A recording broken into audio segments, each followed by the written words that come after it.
As Israel plans its response to Iran's ballistic missile attack, world leaders are calling for restraint. Not everyone agrees, however. Some Iranian citizens are openly calling for Israel to take action against their own brutal regime. George Thomas has the story. Crown Prince Reza Pahlavi is urging Iran's Middle East neighbors to stand against Tehran's influence, help support Israel's war efforts, and bring down the dictatorship.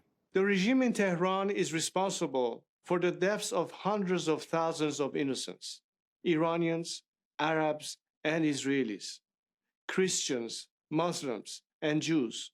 Pahlavi, the son of Iran's last Shah, went on social media saying most Iranians want to see their own oppressive government removed.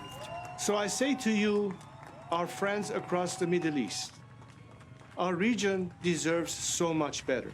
But in order to succeed, first, this regime that has held us hostage for nearly half a century must go.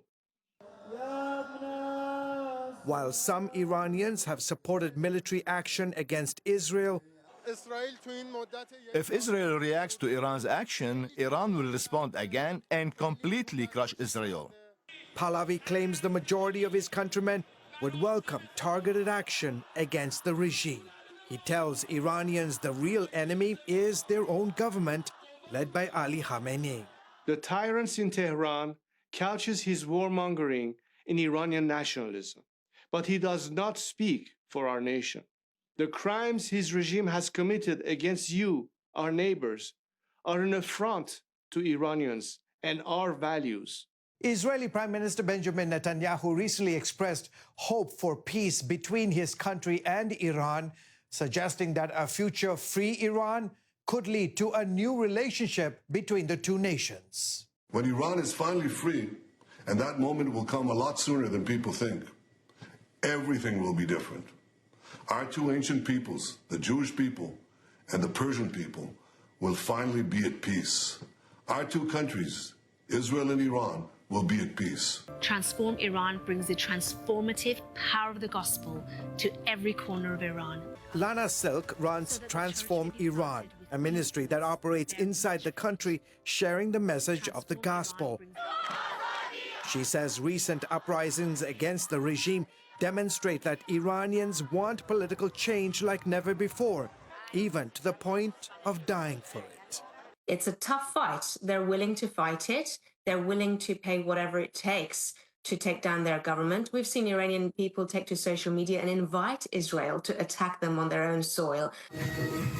Videos from Iran showed people singing and dancing following Hassan Nasrallah's assassination. Silk adds that most Iranians do not share the government's animosity toward Israel. Since taking power 45 years ago, the regime's clerics have labeled the United States as the Great Satan and Israel as the Little Satan. I was brought up in the country and I was conditioned to hate Israel and America. As a schoolgirl, we had to wake up every morning and chant death to America, death to Israel. All our teaching, our education, all the propaganda and the news on the walls, everything was set up to have us hate these two countries. And yet we don't. No matter how hard the government tries, they cannot turn their people against these countries. During an interview with CBN News, Pahlavi said despite Iran's ongoing violations of religious freedom, people are turning to faith, especially Christianity, like never before. The discrimination started against religious minorities. The Jews were the first, followed by the Baha'is. Lately, it's been mostly the Christians that are targeted. Iran has probably right now the fastest growing faith in Christianity than any other faith that the country has had. We have hundreds of underground churches. Silk says the potential for war is driving a sense of urgency among underground Christians in Iran to share their faith. We're talking about war. We're talking about really unimaginable suffering coming to Iran shortly. So there is a sense of we better be quick to make sure all the people that we love know who Jesus is and what he's done for them before it's too late for them. George Thomas, CBN News.